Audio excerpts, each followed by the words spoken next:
Hello all, my name is Yogesh Maitreya and I'm a translator, poet and publisher at Panthers Paw Publication. My short talk is about translation and how translation as a process taught me things. Like I have translated previously. I have translated poetry and historical narratives, and this talk is based on my a small experience of what I learned from the process of translation, and which from which I'm still learning. So I would like to thank British Center for Literary Translation to give me this opportunity to speak about a translation about which I learned by translating a little bit of work I did in the past. The title of my talk is Keeping the Unseen Visible in Other Language. The society in which I grew up, I would like to begin in this way. The society in which I grew up, in that language works as a tool to tame the sensibilities of a person. Language is used to belittle some. Language is used to concretize one's vulnerabilities. Language is used to erase the histories of oppressed communities. So my engagement with language begins from this point or this location or this social location. So I grew up in caste society in which language is used to assault on freedom we enjoy as a human being. Here, people are judged by the ways they pronounce words and dialects they speak. In here, language is the political project runs via schools to homogenize the discourse of language and consequently making people feel inferior about their mother tongues. Now we know that India has so many languages, hundreds of languages, and a few languages are dying every day. So, in a nation, in a society where there are so many languages, how can we keep ourselves connected with the language which is our root, which is our mother tongue? So, in caste society in which I grew up, I would like to, like put it the process of translation in the context of my life. So that is why I would like to say that in the caste society in which I grew up, language is perhaps politically the most potent weapon at the hands of oppressors by which they can erase the histories of oppressed communities and gentrify the world of their sensibilities. I think in such a grim situation, people who work with language, people who write, people who translate, especially those for whom the language is the only way to cultivate compassion, love, and empathy among different societies across the world, it becomes much more important than ever as their actions, through the work they produce in the domain of language, promise to keep, promise to make people human amidst all the political chaos which eventually conducive to the mindless violence, especially that of bloodless. Language then in itself becomes a huge responsibility on the shoulders of those, especially translators, who think they can change the societies for good. I think people who are very much experienced in the process or in the discipline of translation, they know that they as they grow wise in this field, wise in this discipline, they understand the purpose, they get the vision behind what they are doing and why they are basically doing it. So translation is not only a literary process, but it is something, it is more of a political action. And if you in this situation, If you belong to the community whose history is the history of invisibilities, which is so apparent in the national imagination of country, then the language must become a movement in order to visibilize what had been erased.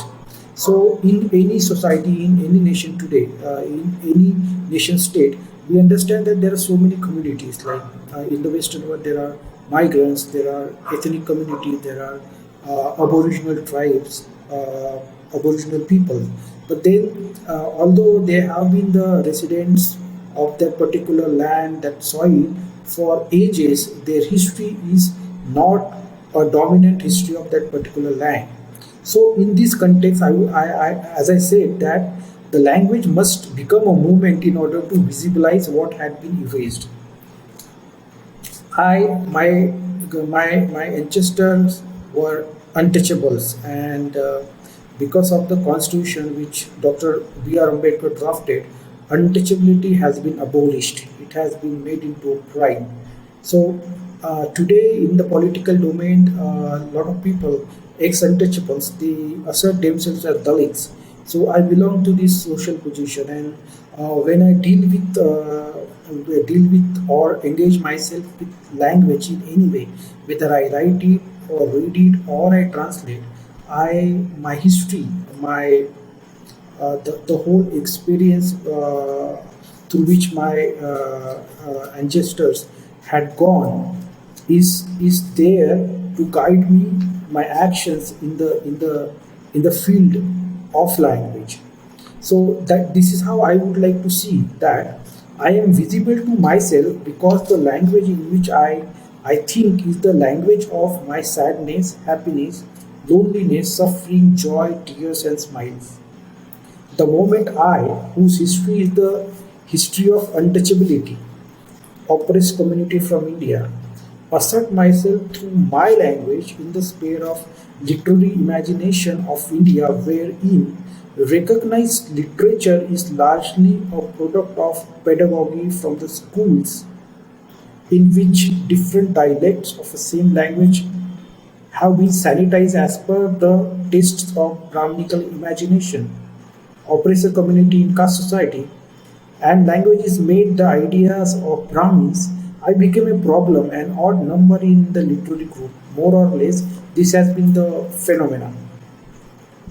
Now, whatever literature in English people read in Western countries from India is mostly written by the oppressor caste people. Now, the people in the West have a very limited or very small idea about how caste works in all spheres of life, whether in politics or in literary field. So, literary field of which is to say which is to include the process of translation is now devoid of discriminatory practices in India. The because the literary outlets in India across all languages are dominated by oppressor communities, and this is the prime reason why I, Dalit, oppressed, have not been largely recognized in the literary discourse. I am not visible to people.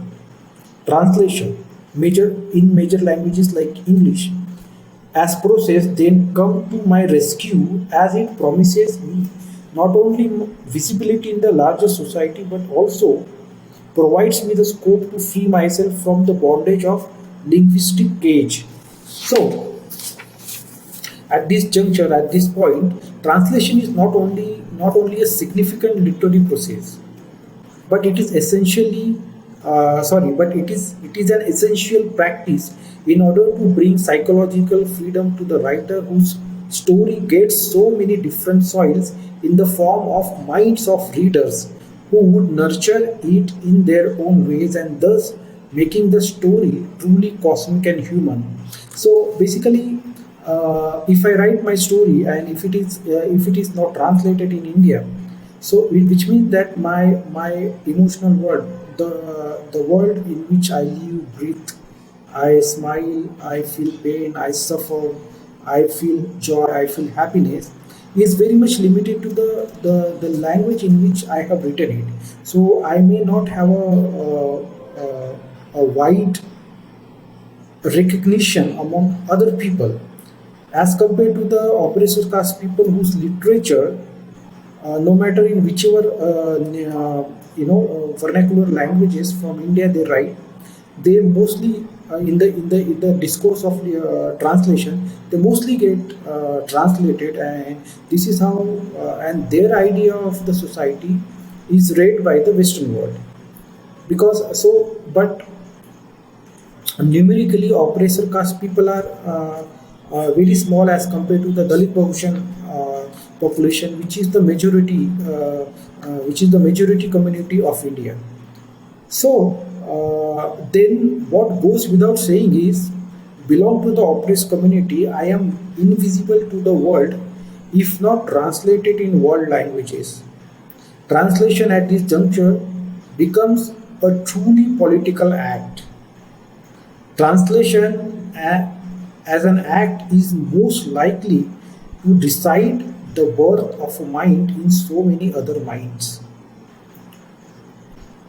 If I write in Marathi, which is my which is which is the language in which I grow up, in which my emotions, my feelings are informed, if I write in that language, and if I would never be translated in my lifetime, so my world is limited to the Marathi speaking world. So it is like I am communicating within myself, because if I write in this particular language, and if like if people only from that language reads me, then it becomes a problem, because and it also becomes a problem for the it also questions the it also questions us as a society, that we did not evolve in a literary domain to make you know to make stories available for the larger world. I think one of the characteristics of what I believe, one of the characteristics of a good civilization is that civilization makes sure that the story of their people should reach to the maximum world. And if it doesn't happen, then I don't think so. Then there is a politics, then there is an operation, then there is an operation in order to erase the stories of particular community. So, and if you think in this way, then translation becomes very crucial as a political act, not only as a literary process. So, translation as an is an act. Translation an act is most likely to decide the birth of a mind in so many other minds. A single mind does not exist. We exist in correspondence with others. Similarly, a writer is existed in correspondence with readers. So, if I write something and nobody reads, which means that I do not exist as a writer.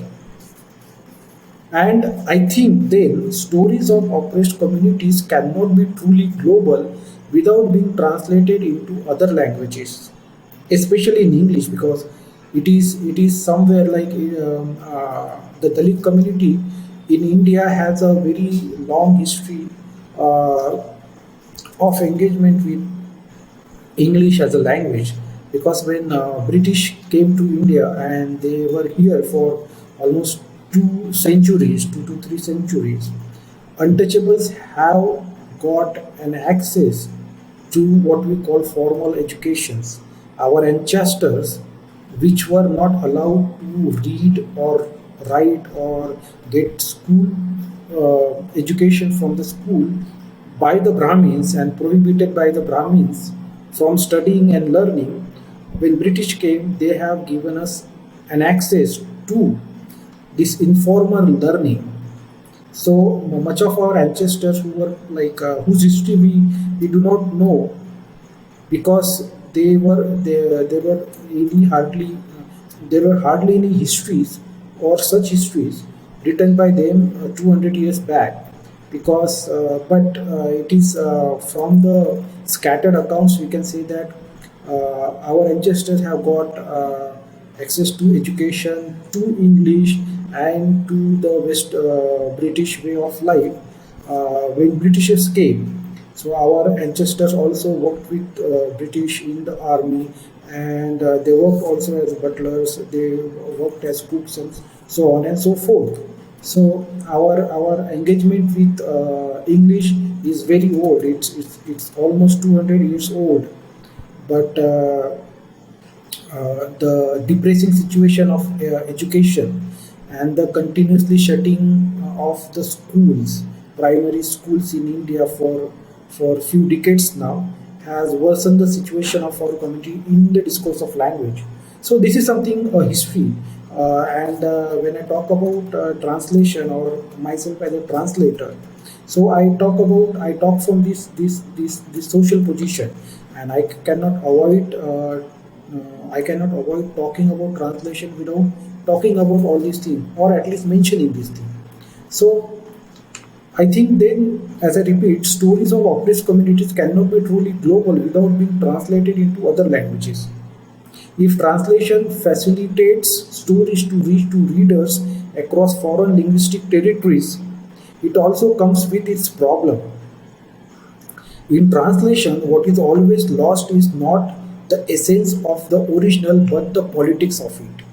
So, my story is my narrative. If I write something, my narrative, my story, my words have taken a birth in a particular context, in particular environment, and that environment may not be shared by the any other people in the world. So, my language or the language of my emotions or my feelings or my worldviews have taken or shaped from that position, from that roots. So if I my life is not the context of my life is very exclusive, then how can it has substitute in terms of a language in other world? So there are limitations or there are problems. In translation, what is always lost is not, as I said, in translation, what is always lost is not the essence of the original but the politics of it. The words I learn to express my anger, I can never be existed in any other language of the world. The words I learn to express my anger can never be existed in any other languages of the world. So translation is not, the way out from the problem. It is a way in and a first step to the solution to this problem. Translation is the beginning of finding a solution to the impossibility of replacement of one emotional world into another. Often, language at the hands of the oppressor becomes propaganda to repeatedly spread their worldviews. At the hands of the oppressed, the language acquires a different role. It becomes a protagonist that fights against the eraser of their stories as well as rescues the sensibilities that could most possible humanize the society. In all these, translation of the stories of oppressed communities become the most trusted ally of the oppressed communities as it empowers them by bringing empathetic reading minds into their struggle, which recognize the existence of the humanity of the oppressed. I repeat, in all this, translation of the stories of oppressed communities becomes the most trusted ally. Translation is an ally of the oppressed communities as it empowers them by bringing empathetic reading minds into their struggle, which recognize the existence of the humanity of the oppressed.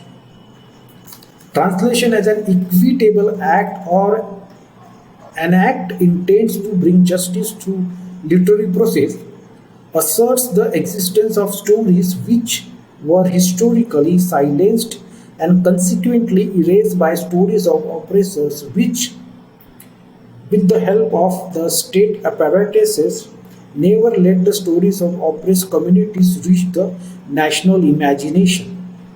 My story written in my mother tongue, Marathi, cannot exist for oppressed communities across Africa or Latin America or any other continent unless it is translated into their languages. So, translation is very much crucial as a social act. It's not only it's not just a important literary process or a literary discipline, but it's a social act. Basically, it's a social act. The same applies to me. So we need. Uh, I would like to repeat the last sentence, which says, "My story written in my mother tongue cannot exist for oppressed communities across Africa or Latin America or any other continent unless it is translated into their languages." The same applies to me. So we need translation as a life activity to be a better human being. We cannot talk or discuss any literary process or I think an action without talking about its purpose, which is to introduce us to the vastness of man's imagination about his life. And this vastness cannot be fully realized unless we communicate with people through the process of translation. I think in this way, I also believe that translation is very much a democratic process or a process which strengthens the principles or the values which democracy across the world upholds. Because if it's about democracy is about the people, if it's about the people, then it's also about their stories. And if it is about their stories, then we need to make sure that which stories are being heard, which stories are being read, and which stories are being empathized by people, and which stories get solidarity when it requires. So translation is very much a democratic process. Yeah, India, a caste society, basically. So I would like to bring your attention to the process of translation and the country in which I live. India, a caste society, which is divided into thousands of castes, speaking hundreds of languages, yet deprived of the communication at human level with another. It is due to the primary characteristics of the caste, which is to limit people's idea of life to their caste only. This characteristic deeply affects the literary process of translation, and thus we witness, despite there is a linguistic vastness, there are fewer and fewer translations between regional languages and in international languages. And whatever the translations people read in Western countries in their languages, let us say for example in English, and which is translated from any other Indian languages, then they should make sure that the writer belongs to which community, because the oppressed, the oppressor caste communities here in India have mostly get translated into the languages at the world level, and that is the reason. So their idea about life is translated as idea of India among the people who read them. So and that is the reason very few people have idea about caste as a cruelest discriminatory practices existed for centuries and continue to dehumanize people in India. So when I think about translation as a literary process and as a life activity, as a political action, we need to think about all these things, because if we are dealing with translation, we are engaging ourselves intimately with a language which is shaped by the politics, the social environment, the geopolitics in which that particular writer has born and shaped by. So, of course, there are exceptions to what I said earlier, but exceptions do not make a rule, nor does it translate into a norm which influences society. in order to transform itself on equitable and democratic principles of life. I have translated poems and history narratives in the past from Marathi to English. When it comes to poetry, which is an intimate language of the mind, woven with emotions and reasons and a kind of utopian vision, it is very much difficult to find a proper substitute for a feeling and word in English, and I have struggled with it as a matter of my personal experience. Nevertheless, it was important for me to translate at least the meaning of the text. It is because Dalit literature, which I was translating and continue to translate, has been very much absent in the world languages, and hence people across the world do not have concrete idea of what caste is and how cruel it is as the social means of oppression. I become aware of racism and racist practices in the Western world by reading black writers. It is not the case with the Dalit writers, but it is not the case with the Dalit writers because, as compared to their narratives, only a few and selected texts had been translated in the language of the Western world. To translate any society adds I'm sorry, to understand any society at its entirety, one must listen and read the stories of those who bear the burden of oppressors and their prejudices and discriminatory practices in it. But our stories are confined to languages, and unless we try to understand each other through languages, we cannot bring the equitable and just change we wish to see in our lives and society. Translation cannot promise the justice to the story while delivering from one language to another, but it certainly gives the hope in the form of an idea of the story. A translated story may not sound fascinating and powerful as much as it sounded in the original language in which it was written, but in translation, we begin to make sense of the other world which was not existed for us before. Translation is our gate pass into the world whose language we somehow do not know. But through translations, we but through translation we begin to travel in it, and by traveling in it, we discover many meanings of our desires, needs, and dreams among other people. This is how we become wise. Translation is therefore inevitable for human society if it has to survive the onslaught of our ignorance about other stories. So, this is what I have learned by like continuously trying and attempting to translate Dalit literature from Marathi to English. And this is what I think this is what I have learned from a little bit of my experience of translating from one language to another by reading both the languages, by understanding the subtleties of both the languages. And for me, it is very much important to state that the more like as we know that like those who are like translating or those who have experience of translation know that translation is a double work.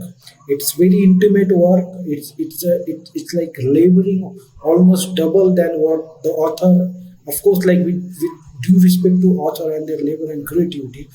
Translation is like you almost sit with each word like with the multiple time. Then you encounter with a lot of emotions. You confuse lot of time. You try to get over with that confusion, and everything is a tussle for you. As a translator, sometimes words become tussle because we need to make sure that the meaning should not be lost.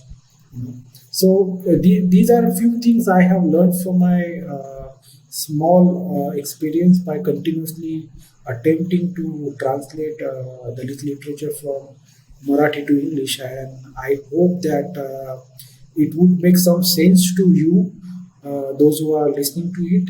And this is what I had to share with you all. And I stop here. I would like to thank all of you who have given me this opportunity to speak. I would like to thank British Center for Literary Translation. I would like to thank Martin who helped me recording this, and I also would like to thank all those who will be listening to this. Thank you very much.